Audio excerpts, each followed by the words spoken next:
Қазақ тілі пәні сабақтың тақырыбы антоним дегеніміз не? 66-шы сабақ. Бүгінгі сабақта антонимді ажыратуды үйренесің.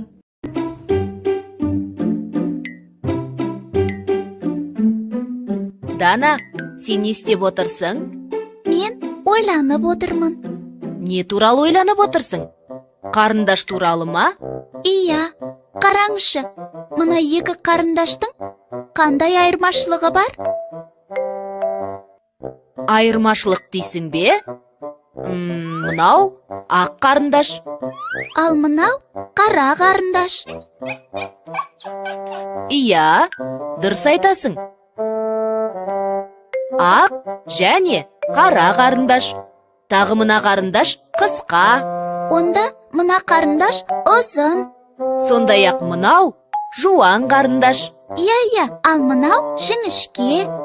Ақ, қара, ұзын, қысқа, жуан, жіңішке.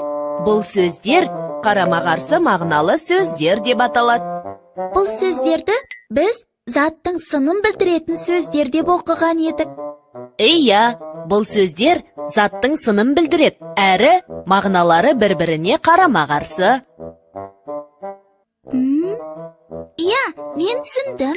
Қарама-қарсы мағыналы сөздер қандай қызық?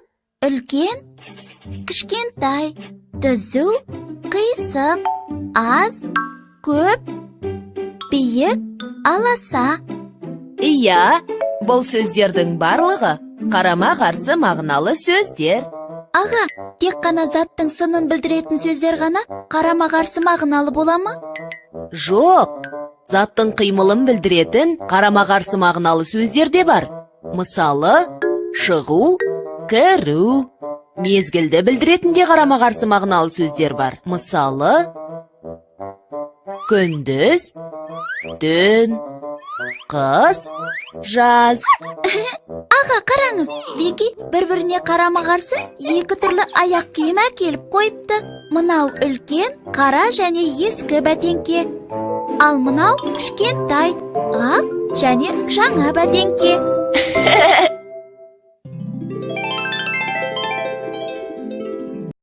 Сонымен тілімізде мағынасы қарама-қарсы сөздерді антоним сөздер деп атайды. Мысалы, жақсы жаман, ұзын қысқа, биік аласа, ащы тәтті, суық ыстық. 7-ші жаттығу 8-ші бет. Өлеңді оқы. Тапсам деймін уақыт. Ерте тұрып алам да, әрлі-берлі жүгірем. Сосын тұра қалам да, оңға солға бүгілем. Суды да өзім әкелем, отынды да жарамын.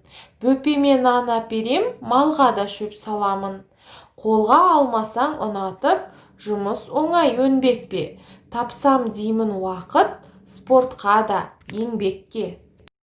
Өлеңдегі оң және сол сөздері антоним сөздерге жатады. Осы өлеңді мәнерлеп оқуды ұмытпа. 8-ші жаттығу 8-ші бет. Мақал-мәтелдерді көшіріп жаз.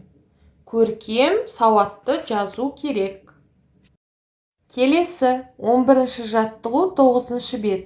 Бос тор көздерге олардың тұсындағы сөздің мағынасына қарама-қарсы сөздерді тауып жаз.